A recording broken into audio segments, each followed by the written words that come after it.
Hi, everyone. Welcome, and thanks for joining me for our discussion today. I am Dr. Chris Barrett. I am a podiatrist, and I also am the program director for the outpatient wound care programs for the Crozier Health System in suburban Philadelphia.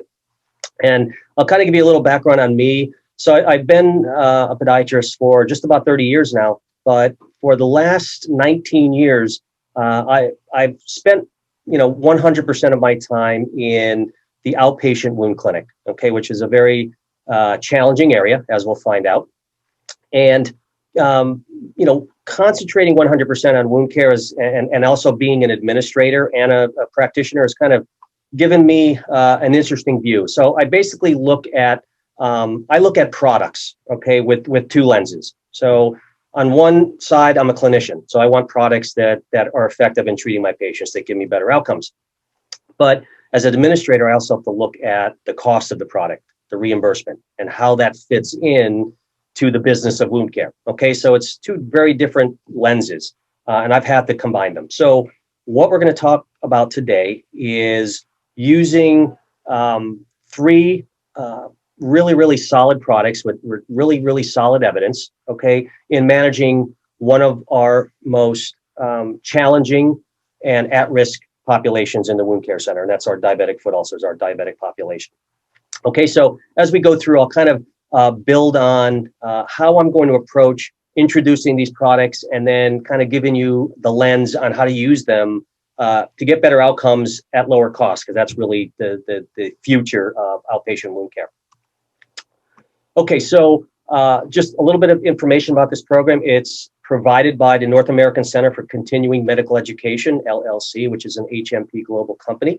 And our presentation today is supported by our sponsor, and that's 3M Healthcare, the Medical Solutions Division. So the products we're going to talk about today fit into their portfolio.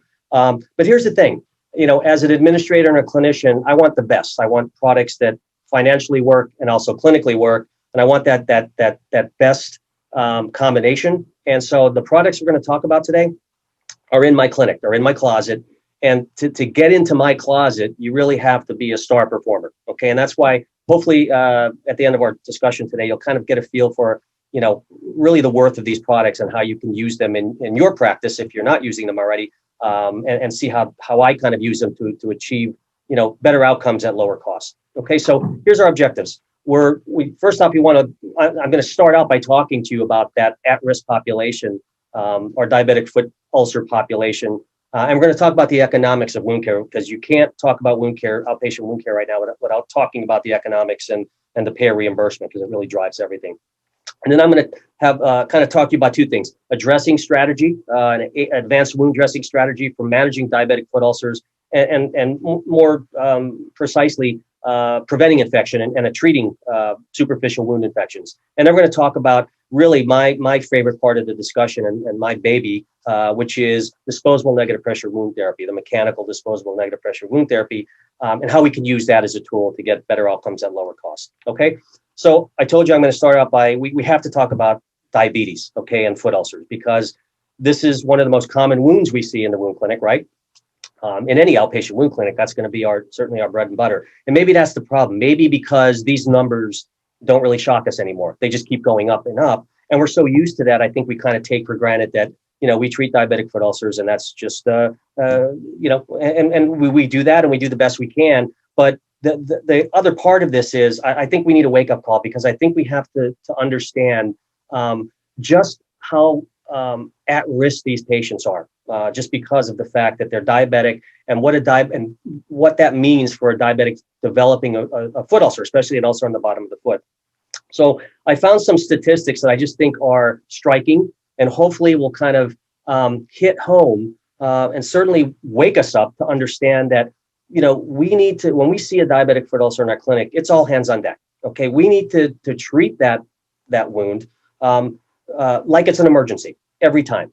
And I'm not trying to be dramatic, but again, these patients are a ticking time bomb. Okay, and we know what happens when these patients lose tissue, lose parts of their foot, lose their limbs. Okay, we see their life expectancy dropping. So again, these patients are emergencies. We have to do everything we can as wound care experts to heal these patients not only effectively but quickly and with good decision making. I'm hoping that the products we're going to talk to today kind of will give you an idea of what we can do to kind of answer that call. Every 7 seconds, someone dies from diabetes. Again, we're probably numb to that, but every 20 seconds, someone's amputated. So every 20 seconds, someone loses a limb, and we know that for many of those patients, that limb is their life. Okay, that's how important this is. And every 60 seconds, let's talk about the economics. Every 60 seconds in the United States, $2 million is spent treating the diabetic foot and the complications. Staggering. So look at this graph. Okay, so what this represents is a cohort of a little over 66,000 military veterans, diabetics, who were treated in an outpatient or inpatient and outpatient, but 66,000 patients treated and followed for 6 years. And you can see that they looked at different ulcer severity. So we had, early stage ulcerations, then we had complications like osteomyelitis, and then unfortunately gangrene. And what they were measuring was survival time for these patients with varying stages of diabetic foot ulcer severity. And here's the shocking part. Look at the 5-year survival, not mortality, but 5 years of survival. Only 29% of these patients, and you see that graph, just falling like a stone. Okay, 29% of these patients were alive at 6 years. Again, we need a wake-up call. Again, when these patients walk into your office, it's all hands on deck because these patients are time bombs. Okay, I told you I was going to talk to you about the economics. So I don't know if you saw back in 2018, if you're in wound care, this was kind of circulated and published and everybody was reading it, because if you're in outpatient wound care, you need to read this article. It was supported by the Alliance of Wound Care Stakeholders, Dr. Caroline Fife, who's someone I love her work. But what they did was they looked at Medicare data. And they had to go back to 2014 and look at Medicare data, and they looked at all manner of wounds, okay, inpatient, outpatient, physician billing, DME, and they followed the money trail. Okay, so what they were looking for is kind of a cost estimate of what we're spending. And again, this is just Medicare patients, what we're spending on treating chronic wounds. And again, the numbers, everybody was up in arms. The numbers are shocking. So diabetic foot ulcers were the second most common wound that was seen. Okay, and they followed these patients. They had an accountant really do a deep dive into this. So it's pretty effective way of kind of looking at the numbers. Diabetic infections were the second most costly, not surprising, but look at the Medicare spending. And this was kind of the shocking part. And it's all coming mostly from the outpatient areas, like where I work. Okay, so this is 2014 dollars. We're talking about $100 billion, not 100 million, $100 billion. Staggering money. Okay, and it's coming from outpatient wound clinics, a lot of it. Okay, or the outpatient areas. So if you're Medicare, because can you imagine if you add the private payer costs? I mean, we're probably talking close to $200 billion. This was in 1 year. So this is not sustainable. Okay, certainly CMS, the Medicare saw this and said, that something has to give. So this is what the experts kind of talked about. The results of this study could have implications, and I shouldn't say at this point it's not could have. They are having they're having an effect on how we're paid to do outpatient wound care, and it's pretty rough. Outpatient wound care is a very difficult place to work, and what is kind of looking forward to the future with this new paradigm of reimbursement, it may not be fee for service anymore like we're used to. It may become where they look at quality. Okay, they're already doing that, and certainly on the inpatient side, but bringing that to the outpatient side where all the money is being spent, and looking at potentially new reimbursement models, quality measures for wound care, maybe like a DRG for inpatient wound care. For inpatient care, we might have a bundled payment for diabetic foot ulcers and venous leg ulcers and things like that. That's going to be very challenging. Wouldn't it? Think about the clinic you work in. I know for me, and looking at the physicians that work with me and under me, for many in the outpatient world, this is going to be a very, very difficult time if this comes. We're not there yet, but certainly it's coming. So taking the products we're going to talk about today, my message to you is, let's say that this new paradigm comes down, it's reality, in another week, we're going to have to be measured.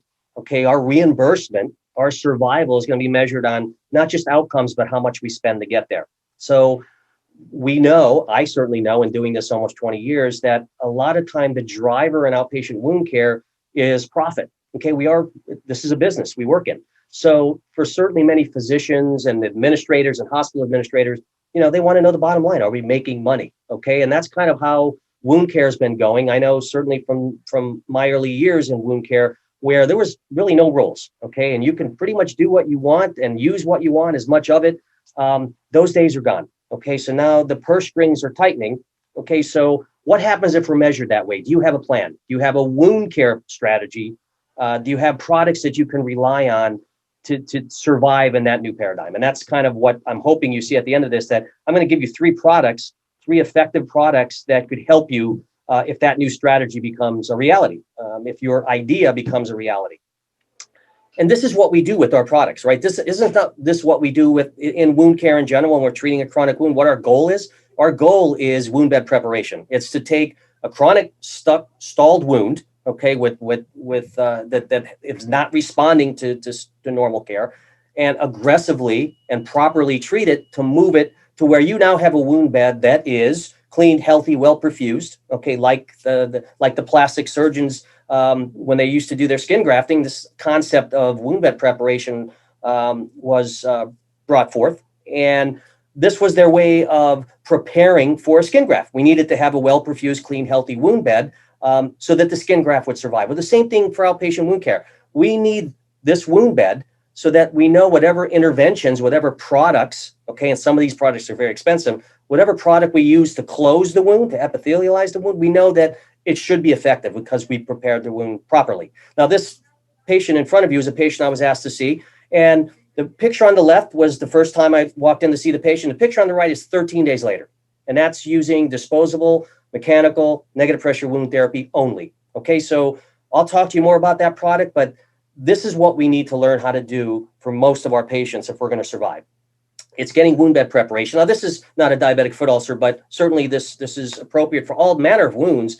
But the goal is you have to get wound bed preparation before you can close a wound. And you have to do that effectively, quickly, and at low cost, because that's what we're going to be measured on.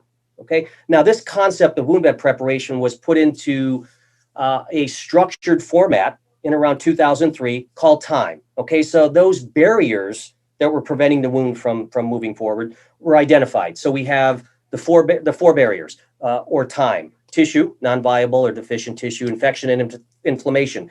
The infection and inflammation go hand in hand. They don't always have to exist at the same time, but one certainly drives the other. Okay, so and our product line that we're going to talk about, our two products, are going to, directly deal with this situation of wound infection and or inflammation.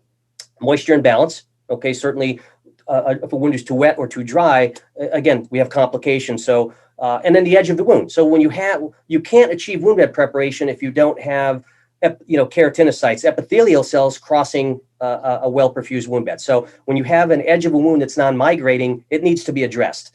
Now, if you look at line 2, that's the recommended intervention. We see debridement. Everything starts with debridement. Okay, so if we really look at the foundation of wound care, I say the foundation is getting wound bed preparation when it comes to chronic wounds, stalled wounds. But how do we achieve that? The foundation is debridement. Okay, it's addressing a deficient wound bed, and we start with debridement. How important is it? I like real world data. So this is 4 years looking at 312,000 wounds in 525 wound care centers. So that's a pretty big N number to kind of base your conclusion off of. But what they were measuring was how the frequency of debridement and how it impacted outcomes. So they were looking at our diabetic foot population, and what they found was more debridements equaled shorter healing time. Okay, and with a diabetic foot ulcer, time is tissue. Okay, time is money too, but time is tissue, time's a limb, time's a life. So time is everything. So just look at if the wound was now, and again, this was over a 4-year period, looking at every debridement done. If you debrided the wound at least once a week, 21 days to closure. Okay, now we know, I can tell you 21 days to closure is killing it. Okay, that's certainly, if that's your goal and you can do that frequently, you're on the right track. Okay, but look what happens when you extend the debridement, your debridement frequency, over 1 week, 3 times as long. Okay, and again, what did I just tell you about time? And look what happens. The longer the space between debridements, the longer it takes for wound healing. Okay, so that should be your your clue right there. Certainly it should be driving your decision making when it comes to how often you see your patient, because this same group did a study on visitation, how frequently patients were seen and how that impacted outcomes. And the results were astronomically different, okay, dramatic.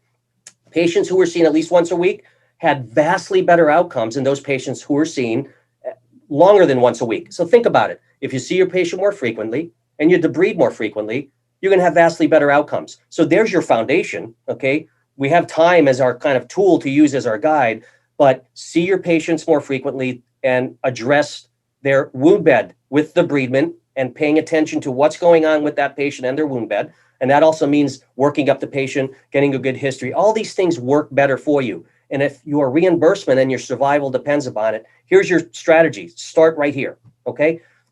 Now, my question to you was, why do you think debriding the wound more frequently was more effective? Because we now know that the bacteria in a chronic wound isn't behaving like we used to think, that bacteria were kind of solitary organisms that were, we call them planktonic, okay, where they're kind of doing their own thing, and they're certainly susceptible to our interventions. But we now know that most of your bacteria, and roughly 60 to 100%, if you look at studies, versus only 6% in acute wounds. So your chronic wounds, the bacteria in chronic wounds is typically living in a biofilm state, typically polymicrobial, and they protect themselves with this polymer matrix, okay? And that, you can kind of look at that matrix as an impenetrable shield, okay? So we know that the way you can affect the bacteria that are surviving and living within that impenetrable shell is by disrupting the biofilm, okay? And we can do that effectively with debridement.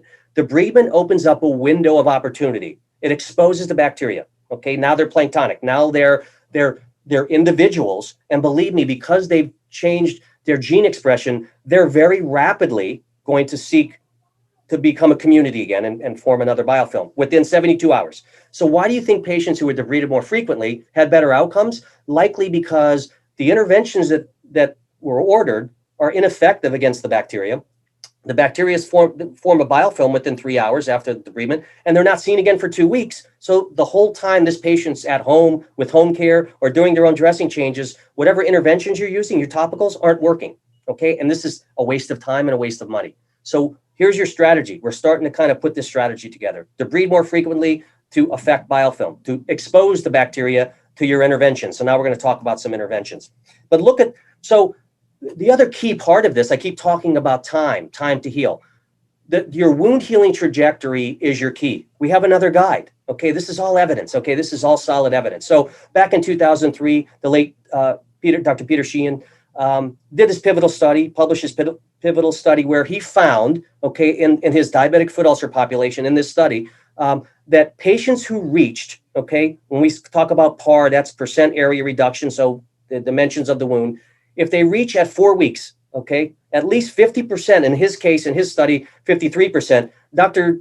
Snyder, Robert Snyder, podiatrist, a good friend of mine, in 2011, so about 7-8 years later, validated Dr. Sheehan with two studies of his own, and he came up with 50% as a number. And we use that number now, but roughly in Dr. Sheehan's and Dr. Snyder's data, they found that for a diabetic foot ulcer, if their area reduction reached at least 50% after 4 weeks, then 58% of those patients went on to heal in the study at week 12. It was a 12-week study. But guess what happens when you didn't hit that target of 50% or 53%? Only 9%, okay? Very, very, significant statistically. 58% healed at 12 weeks versus 9%. But here's the thing. When I talk about trajectory, okay, the patients that healed by the end of the study by 12 weeks, okay, at that week 4, 82% had an 82% change in wound area at week 4. They had movement of trajectory of healing at day 1. Okay, that wound at day 1 was starting to take chunks out of that dimension, that size, that area. Okay, we have to use that as our guide. Now, I'm not saying every wound that we see is going to be 50% healed at 4 weeks, and this was looking at diabetic foot ulcers, but I think we can use that as a guide. The guide for me is we have to see a wound improving at a significant pace every week. Okay, we can't see a patient back in 2 or 3 weeks, and by the time they come back, if they haven't started on a trajectory, we're already lost. Okay, but we could look forward, okay, 12 weeks and understand that probably have a less than 10% chance of being healed at that point. So again, the spending goes up, Okay, and now we're kind of in a shotgun mode where we don't know what to do, and we start using products. Maybe we're putting tissue products, CTPs, on these patients. Waste of money, okay, waste of effort, waste of staffing. So again, we have some baseline recommendations in terms of frequency of patient being seen, debridement, and get on a trajectory. Okay, I use this all as my guide because what I want my products to do is provide this for me, get me on this trajectory. That's when I know that I'm being effective. Okay, so let's start with our first couple of products. So we're going to talk about really what's the biggest problem in wound care. It's biofilm and bacterial bioburden. Okay, so we know that if a wound is infected, okay, when I say infected, I don't mean systemic infection, but if we have a local infection in the wound, and I'll kind of show you how we interpret that, that has to be addressed first. We're certainly not going to reach wound bed preparation if we don't rid the wound of bacteria, especially biofilm. So I'm going to give you an approach, a guide that you can use to when to choose topical and what kind of topical intervention could be effective for you. And we're going to use the evidence. So I like the wound infection continuum. It's been around for a couple of decades now and longer, certainly since I've been in practice, long before I've been in practice. But it was updated in 2016 because from 2008 to 2016, what changed, if you look at this picture and you're familiar with it, number one, you see that big red arrow I put up at top, that's biofilm, because we now know that's kind of how bacteria live in chronic wounds right now. And certainly that's a bigger problem that has to be addressed individually. But number two, if you look down at that increasing virulence, okay, increasing effect on the patient, we go from colonization to local infection. You kind of see that term critical colonization is missing. It's a term we used to use all the time, but it was decided, the IWII felt that term should no longer be used because they couldn't define it. And when you've got the experts together, nobody can come up with a conclusion, certainly come to agreement on what that meant. So what we now use is local infection. I think we're all very, very good at looking at a wound and a patient and knowing when a wound is now becoming systemic. Okay, it's a spreading infection. I think we all have the senses and the expertise to look at that and say this patient's getting sick. What they're telling us points to an infection, okay, a systemic infection. But the tricky part is local infection. Okay, so we know that as there is an increase in their virulence of the microbes or the number, and certainly a debilitated host will kind of lower that. When you put those three together, when you cross that line from colonization to local infection, what happens is the wound is now affected by the bacterial load. Before local infection, the wound is still healing. Okay, so we're on a good trajectory, but suddenly the wound stops and your thought is this, there's a local infection. So the recommendation, again, biofilm kind of is a whole different animal here because we have to start taking into account that local infection, in light of the possibility that we're probably dealing with biofilm. And that's really our products. Okay, the products we choose now have to be effective against biofilm phenotype, against biofilm bacteria, not just planktonic. And that's a game changer when it comes to products. So the recommendation when you cross that line and you have a local infection is a topical antimicrobial. And we all know that there are dozens and dozens of choices. How do we know which ones work? Okay, and that's where looking at evidence, certainly clinical experience certainly helps, but there's so many products out there. So I'm going to hopefully give you a clue onto what to me represents a game changer when it comes to topical antimicrobials. So when we're looking at a wound, there's certainly, I think we call them the classical signs, the obvious signs of bacterial infection in a wound where we have warmth and erythema and the swelling and the purulence and smell. Okay, those are all things that are pretty obvious. But how about the subtle signs? Okay, we know our diabetics don't mount that same response. A biofilm infection, oftentimes the wound will look stable, but it's not changing. Okay, but it doesn't look infected. And there's different clues. Your interventions aren't working. Your antimicrobials aren't working. Your antibiotics not working. Okay, there's certain clues that tell you this is likely a biofilm infection. But all these different subtle signs, bridging of granulation tissue, or you see a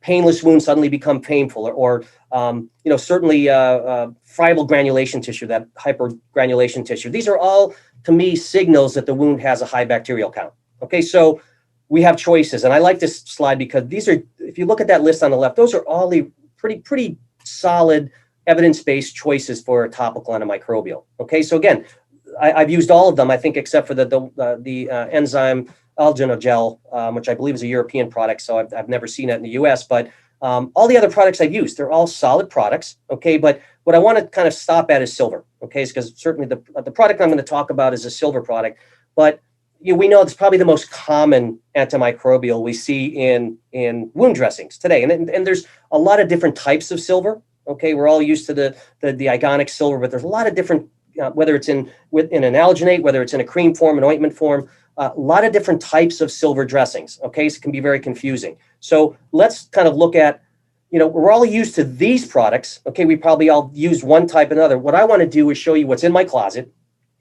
And what caught me a few years ago, what to me was a game changer, a different way of looking at silver, a different way of bacteria seeing silver, okay, which I find to be unique. It's a unique product. And I'll show you why I think it's a game changer. And certainly I'll show you why it's in my closet.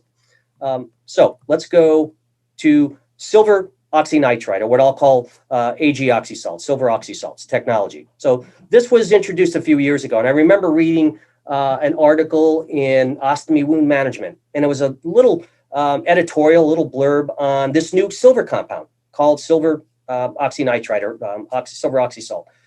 Very unique. Okay, so this is what makes AG oxysalts different, silver oxysalts different. So here's your silver oxysalt, your silver and your oxygen molecule. So when you subject it to heat or water, which would be your chronic wound, okay, so when it comes in contact with the chronic wound, it dissociates, it breaks down into an oxygen couplet, which will be used later by the wound. So that's another beautiful part of this compound. But here's the key part. You see it breaks down into three different, so this was a salt. So salts are electrically neutral, by themselves. So when this is broken down, the silver is oxidized into three different states. Okay, so yeah, this is basically an oxidation reduction reaction. So the oxygen is reduced, the silver is oxidized into three different ionic states. So we know all of our silver products are ionic silver products, or Ag+1. What makes silver oxysalts unique is you get three different ionic states: Ag+1, Ag+2, and Ag+3. And the key here, and there's your oxidation reduction, is right there.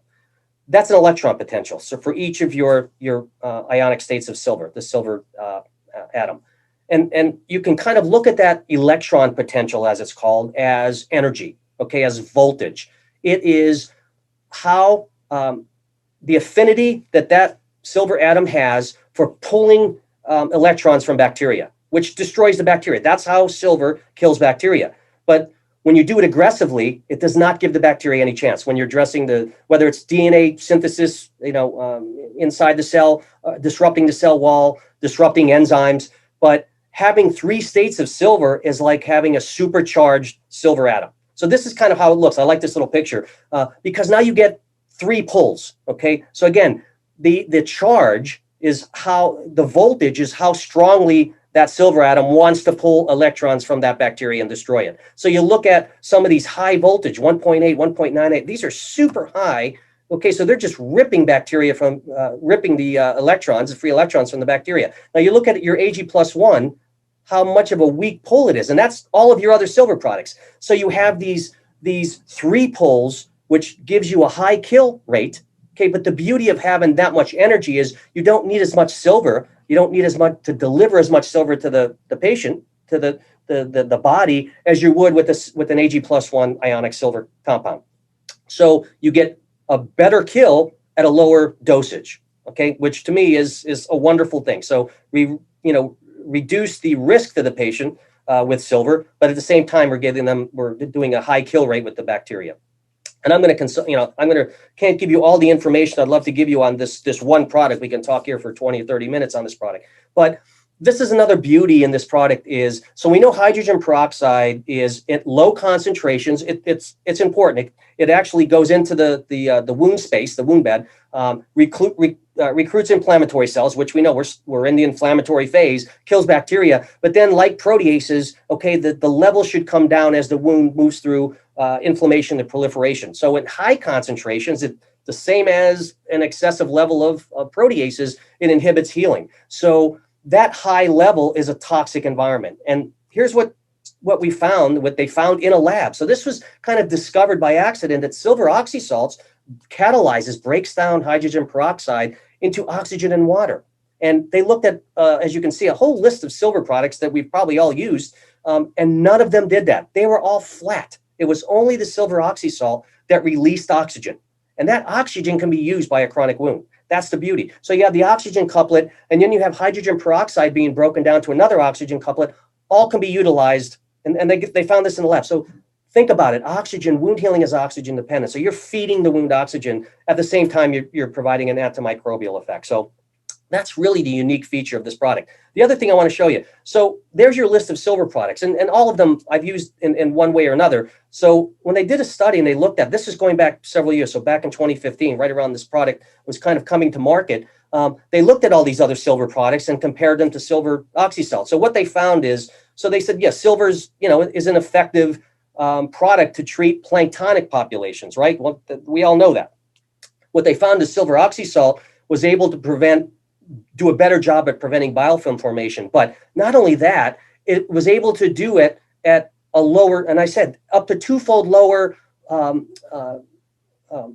didn't have to use as much, twofold less to get the same effect, okay? Which is key, I think, in, less harmful to the body, but a better kill. And that's really the advantage of this product over all the other silver products on the market. Ag+3, much more powerful pull at a lower dosage, okay? Can't forget though, so we know there's another contributor to wound chronicity. When you're stuck in the inflammatory phase, we know that inflammation is another big driver. And inflammation is really, at baseline, the biggest contributor to a stalled wound. Okay, so we know that outside of bacteria, certainly a wound can be stalled because of inflammation. So if we kind of redefine what the stalled wound looks like, following debridement, you expect in the inflammatory stage, in the early stages, we have high levels of neutrophils releasing proteases, we have MMPs and serine elastase, we have pro-inflammatory macrophages and cytokines. And what you would expect as you go from early stage inflammation to late stage inflammation, moving on to proliferation, we're going to see those inflammatory markers start to decrease as we get what we'll call the resolving cellular activity. So you have resolving or M2 type macrophages, M2 type cytokines, a lower level of proteases, lower levels of hydrogen peroxide, all these things that show the wound is moving out of inflammation. So we know when we're looking at a stalled wound, a chronic wound, we have to evaluate whether that wound is stalled because of inflammation, infection, or both. Okay, and that's kind of where using that wound infection continuum certainly kind of helps us address the bacterial component, but we have to look at inflammation, baseline inflammation at a whole, because we know that whether it's aging, okay, comorbidities with our patients, ischemia and hypoxia, and that doesn't necessarily mean arterial ischemia. It could also be, say, congestive heart failure, okay, or CHF. It could be anemia. Okay, all these things contributing to hypoxia at the wound, or stress. Okay, certainly patient stress, pressure at the wound site. All these things contributing to generalized inflammation of the body, and certainly passed on to wound inflammation. And then kind of surrounding that potential bacterial contamination, that high bioburden level. So again, kind of reading the chronic wounds takes a little bit of expertise. Again, kind of looking at the wound and looking at the symptoms, okay, and choosing your dressings wisely. So we know in the healing wound, the extracellular matrix is working. So we have good metabolic activity. Cells are replicating. Cells are migrating across a functional ECM. Reactive oxygen species like hydrogen peroxide and proteases are low because the wound is moving on to proliferation. We know in a chronic wound, unfortunately, high levels of inflammation. We have cells that are senescent. They're not doing what they're supposed to do. They're kind of sleeping. There's no metabolic activity. So we need to kind of tip that scale back in the favor of the positive factors to get that wound to move on. And this is what we know. So we know proteases are a big driver of wound chronicity. And you can see certain proteases like MMP2 and MMP9, MMP8 are very, very big drivers of chronicity in venous, diabetic, and pressure ulcers. So if we take the time principle, okay, and the recommended interventions, oftentimes because infection and inflammation kind of works hand in hand, we can look at protease modulators, a way of managing proteases in that inflamed chronic wound. Irregardless of bacteria, certainly we have to oftentimes address inflammation. And I'll give you a good evidence-based product approach to addressing wound inflammation. Okay, so, and that's collagen ORC and collagen ORC with silver. And this is a product that's been on the market certainly since, for most of my years in wound care. The difference being one has a silver, an antimicrobial, a low dose of silver, and the other doesn't. But the beauty of this product, let's go back to, so what you have collagen, which kind of is ubiquitous with all the collagen products, but the game changer here is the oxidized regenerated cellulose. That product, when broken down by the body, releases glucuronic acid. Glucuronic acid decreases the pH, which is a bacteriostatic effect in the wound bed. So it actually has an antimicrobial plus it reduces inflammation, because we know bacteria drives inflammation. So if you can address the bacterial load and at the same time bring down inflammation, we know our wound should kind of start tipping back in that, pro-inflammatory, pro-healing mode and moving on to proliferation. We have another level 1 study. So the highest level of level 1 studies for all the collagen dressings is collagen ORC and collagen ORC with silver, with 13 published RCTs for DFUs, VLUs, and pressure ulcers. Again, this is a product that's in my closet. It's been in my closet since I've been in this program for the last 10 years. So again, I love having products that have solid evidence that I know when I use this product, it's going to do what I expect it to do. And this is that infection, inflammation decision tree I talked about, where we have to decide, okay, looking at a wound, looking at, again, what the wound is kind of telling us, looking at the symptoms, whether it's the infection continuum and kind of looking at the difference between a local infection and systemic infection. Is there a bacterial component? If we've addressed the bacterial component and the wound is still stalled, is this just kind of unregulated inflammation? And this is our decision tree on choosing one of those two products, whether we're going to use a silver oxysalt, or they're going to use collagen, or we're going to use them synergistically. Okay, because oftentimes all three products I'm going to talk to you about today really can be used synergistically. We can use them combined together, or we can use them in stages to kind of move our wound through that inflammatory stage onto proliferation and ultimately wound closure. So this is really our goal, going from early stage, okay, seeing that high pro-inflammatory environment, going on to a resolving late stage where we're seeing bacterial counts come down, pro-inflammatory cytokines and macrophages decreasing, the wound moving into proliferation, which is wound bed preparation. Because this is exactly what our goal is to get that wound out of that inflammation phase, that stuck phase, addressing the two biggest drivers, which are going to be inflammation and infection, okay, bacterial load, moving that wound forward into proliferation and then on to closure.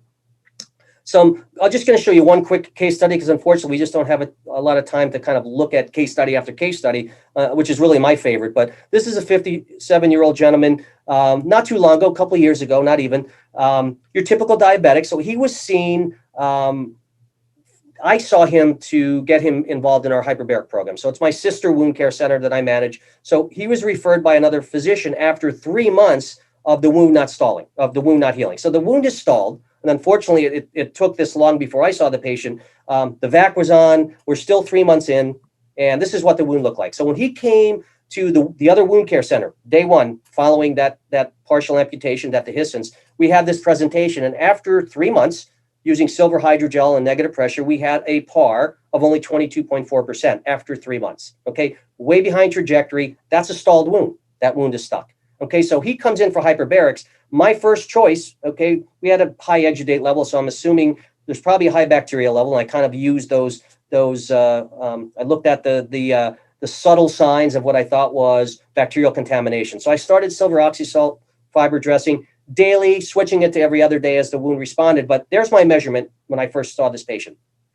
This is 4 weeks later. So I went from that to 69% PAR in 4 weeks. So again, my trajectory is working beautifully because I've addressed the bacterial component. Now, at this point, I didn't think a bacterial load was the issue. So I switched him, and this is where I call that sequential therapy or symbiotic therapy, where we can use them together. I moved him on to the collagen ORC, and this is at week 6. 2 more weeks later, we went from 69 to 83% PAR. This patient went on the closure, so we had hyperbaric helping us as well. But again, dressing selection based on what I'm seeing in the wound bed, reading the wound bed, and using 2 evidence-based products to literally, close my wound. Okay, that's how effective they were with this patient together. So now I want to jump into, because we're running out of time, and really the most, to me, I said my baby is mechanical disposable negative pressure wound therapy. there comes a point when we've addressed the bacterial component and we have a wound that is not infected, but certainly, and this doesn't, when it comes to negative pressure, it's not always the large wounds, it's high levels of exudate that can take advantage of negative pressure.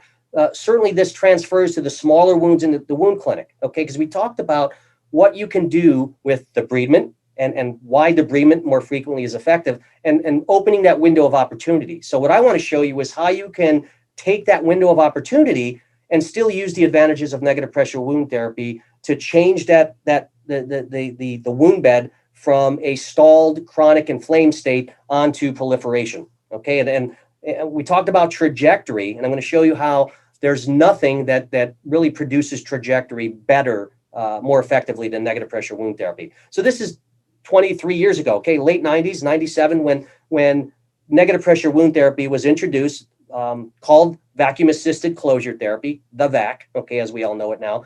And these concept of macrostrain and microstrain.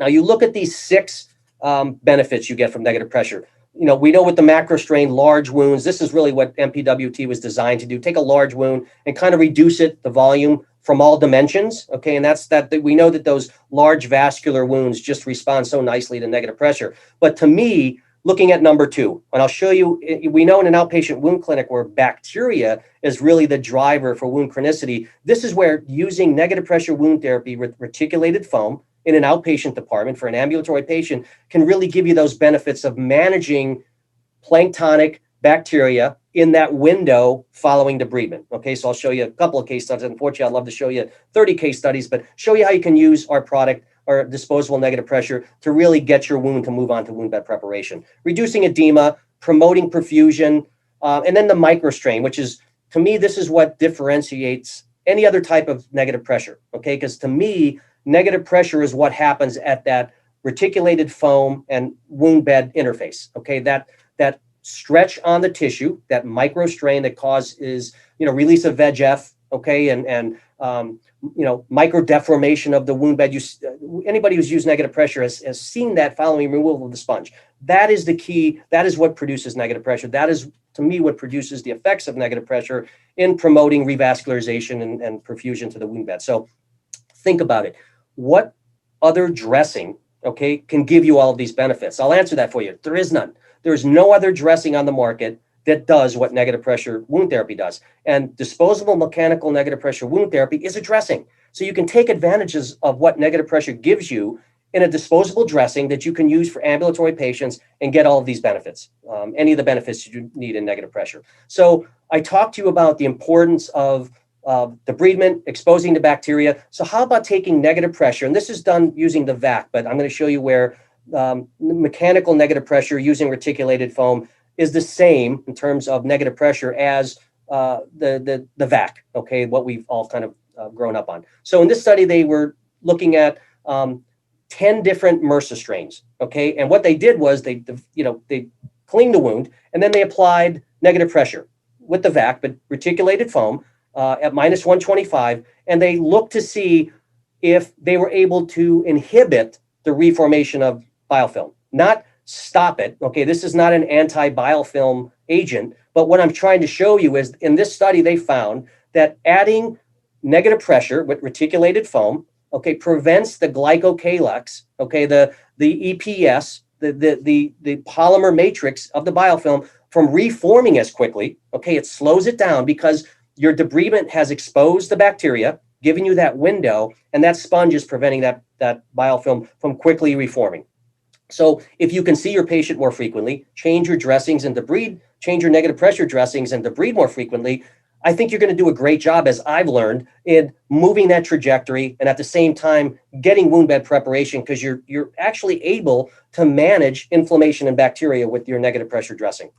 Okay? And it's this part right here. To me, removing infectious material, that's a key in addressing chronic wounds in an outpatient state, because this is where the problem is. The problem is bacteria, okay, and inflammation. And certainly the mechanical negative pressure, the VAC, the powered negative pressure does a great job of that on these wounds. But certainly in these smaller wounds with less drainage, where we don't need that large volume, we certainly have a device that can do this. At the same time, I talked to you about debriding the wound and trajectory and how important moving that wound. So if you want to talk about trajectory, so this was a retrospective at 5 years looking at patients who got negative pressure following debridement. And here's what they found. Within 2 to 3 weeks, a quarter of the patients had 75% reduction in wound area at 2 to 3 weeks. Okay, so half of these patients had more than 50%. So again, I will repeat, to me, negative pressure wound therapy, there's nothing that drives trajectory and wound bed preparation, certainly for deeper wounds, but even wounds that are stalled because you have really a non-viable ECM and you're doing your best in terms of debridement and freshening up that wound, there's nothing that moves that wound perfusion, bacterial control onto wound bed preparation better than reticulated foam under negative pressure. And this is what Dr. Gregory Schultz was one in this paper, one of the group that they looked at back in 2012, 10 years of time. Okay, so he's looking at this time concept and saying, is it still relevant? And what should we be looking at for wound care in the future, which would be today? And of the things he talked about, number one was biofilm, because Dr. Schultz is one of the leading biofilm researchers. But number two was negative pressure wound therapy and how important and how impactful negative pressure wound therapy was. And here's what he said. I'm going to kind of reduce it for you. Negative pressure reduces the bioburden of microorganisms. Exactly what I said, what they showed in that study where following debridement and planktonic bacteria, you can control that population with negative pressure wound therapy. It's very effective at doing that.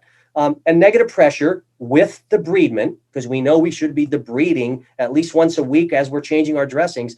NPWT with debridement expedites the removal of infective material, that's your dear bacteria, and promotes granulation tissue formation. Isn't that what we're trying to achieve? I mean, what I've given you here is 3 products, a dressing strategy with your baseline being see your patients more frequently, get the right diagnosis, so really engage with your patient and be more patient-centric. So debride, see your patients more frequently. These 3 products address bacteria, address inflammation, and watch your wound bed preparation. Okay, that's really our goal. And if we can do that, all of these products are effective quickly. If you can get that trajectory, you're going to reduce the amount of money you spend. And if that's your reimbursement's based on good outcomes at a low cost, I've just given you a strategy. Okay, very simplistic strategy that probably is nothing new, right? Should really be and that's what we just talked about. Very simple concept. But when you introduce negative pressure, it matters, okay?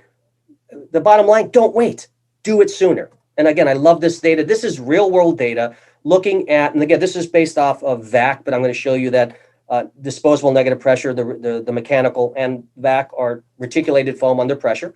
Okay, but I love this because this is Dr. Fife looking at 10 years, okay? 10 years of negative pressure on both acute and chronic wounds, okay? And what they were going to show is with both acute and chronic wounds, when you bring negative pressure wound therapy and introduce it, matters, okay, in terms of how well the patients do. So let's just define. So an acute wound for this analysis, this study, early use for an acute wound would be within 7 days of coming to the wound center for an acute wound. After 7 days, it would be considered late use of negative pressure. For your chronic wounds, like we would see in the outpatient clinic, early use is within the first 30 days of seeing the patient. And I would tell you that waiting 30 days is not even good. And what you're going to see, though, is it's still better than waiting longer than 30 days. But my recommendation is you've got that first week, you can jump right in with disposable negative pressure. So let's look at this. So with an acute wound, if you use negative pressure early within the first 7 days, time to heal, and when I'm saying time to heal, time to get 75% reduction in the wound surface area. Remember I talked to you about 50%? This is 75%. That's what the target is. When do we achieve that 75% wound closure? 40 days versus 81, twice as long if you just waited another 7 days. Okay, that's how impactful it is waiting with these patients to introduce negative pressure. But look at your chronic wounds. It was 3 times as long.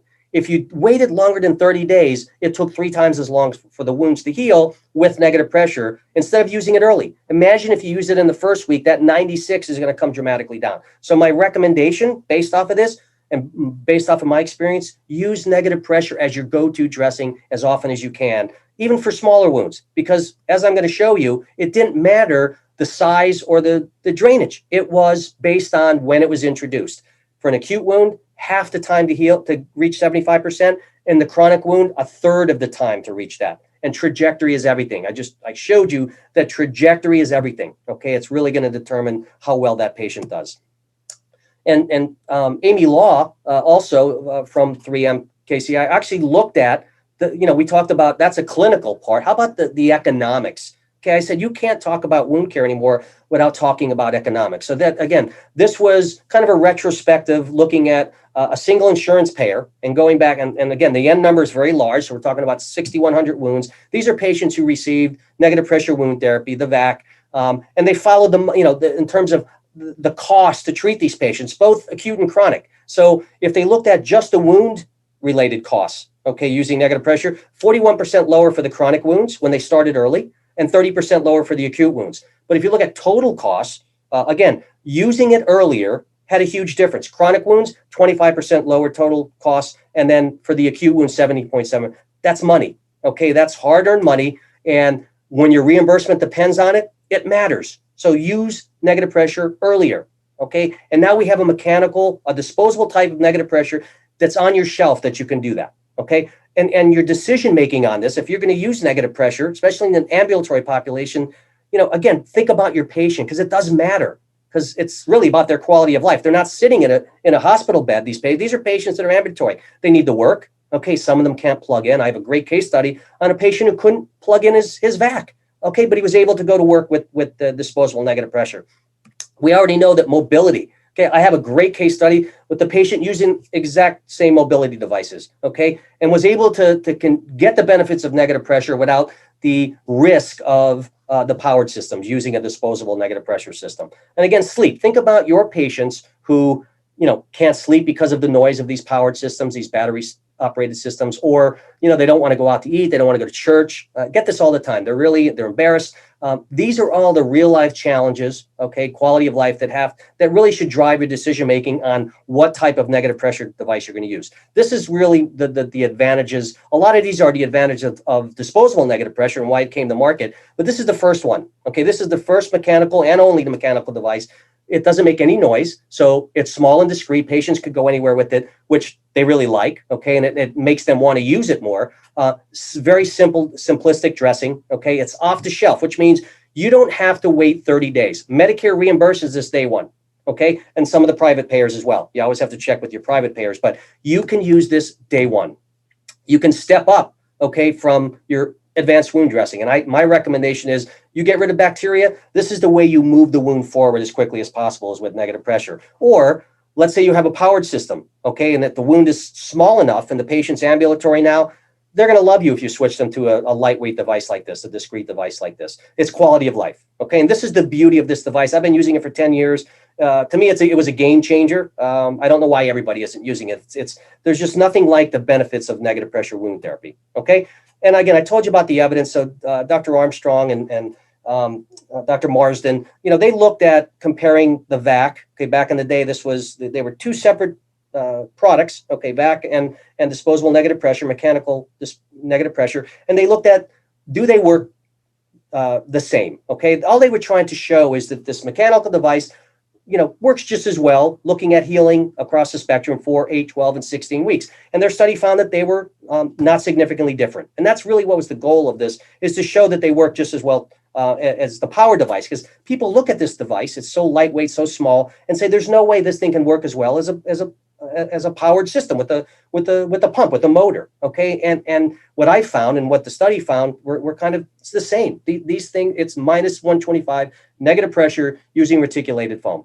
The other beauty was patients reported less interruption of their daily activities. That's exactly why this product came to market, to address that need.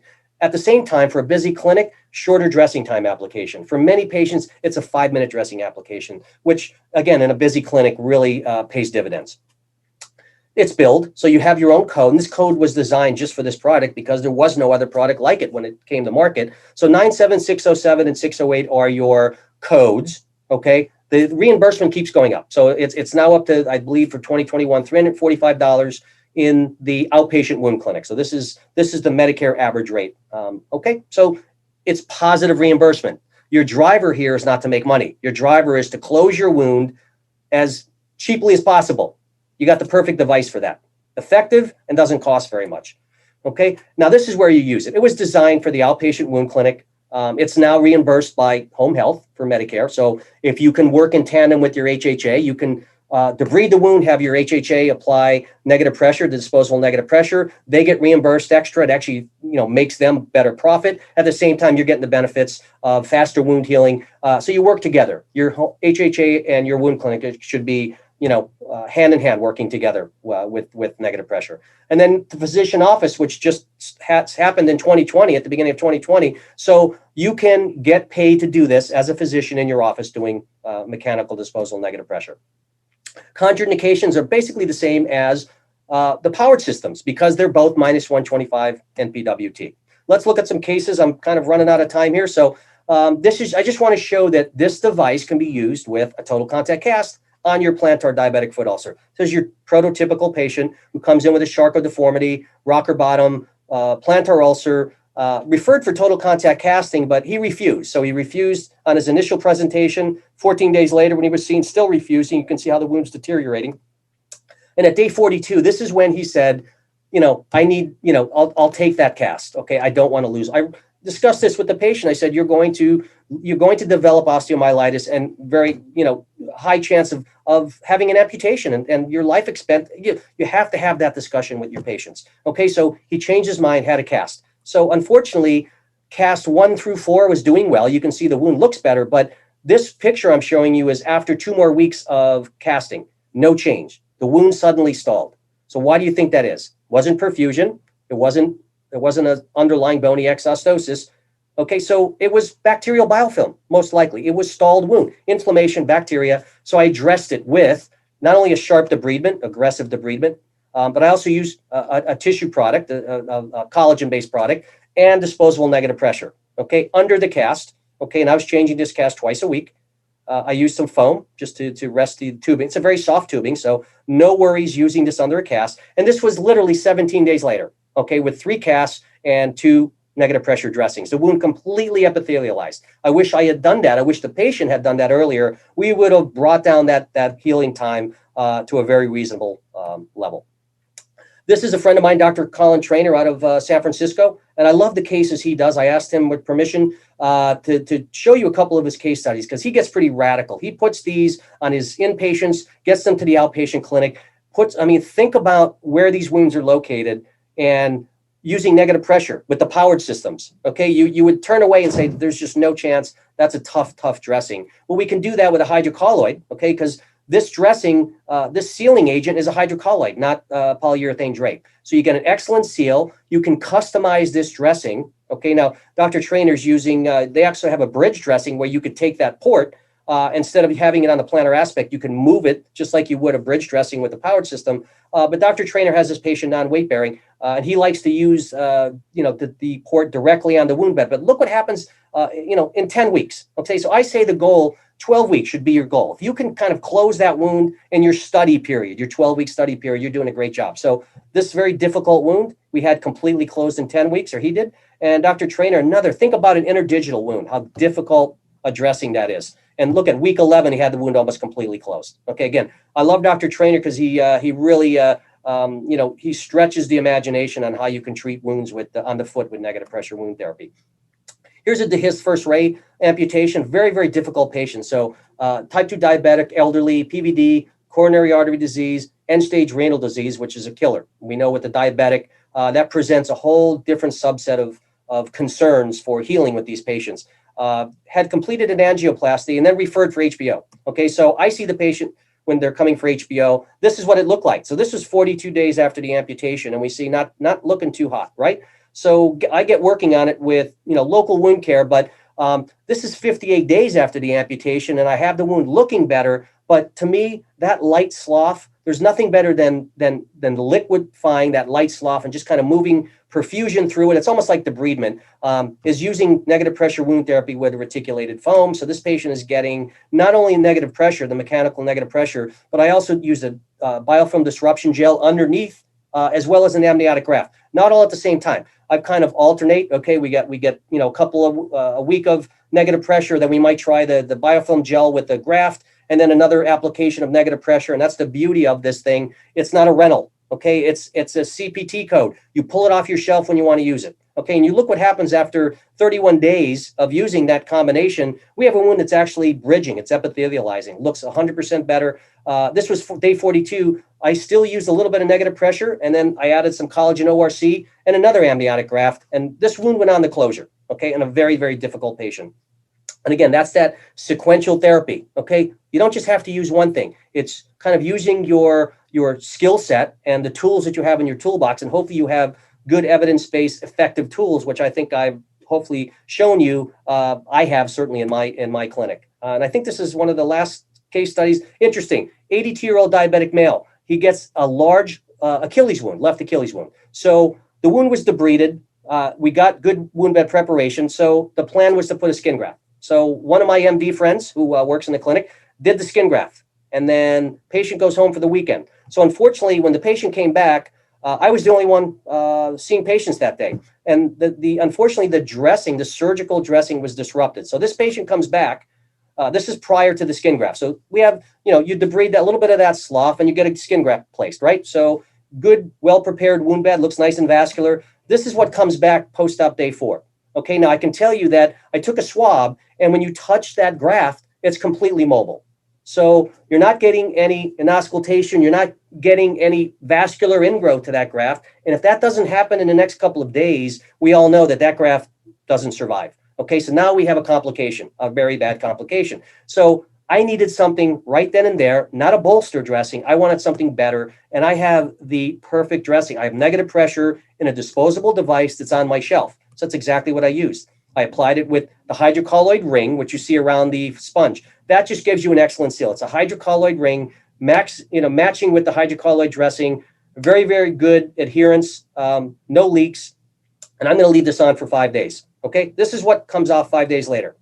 That is 100% healed. And when I tell you, the only open parts were that tiny slit on the very bottom at 6 o'clock and a little speck up there about 11. That's it. The rest of that was a healed wound. And I got that in 5 days with negative pressure wound therapy as a bolster because I have it sitting right in my clinic. Okay, so this is what the mechanical disposable NPWT device that was introduced in the, over 10 years ago. It was designed by physicians, okay, by a plastic surgeon and out at Stanford. And it was taking feedback from other physicians, okay, to address a need for negative pressure wound therapy for this subset of patients. Outpatient, ambulatory, they needed something different, but still getting the benefits of NPWT. So it augments. It doesn't replace the powered systems, okay? It's just something to use for those patients who would do better, okay? And I would think in an outpatient clinic, as many patients as you can find are going to like this and are going to do better, and they're still getting the benefits of negative pressure. So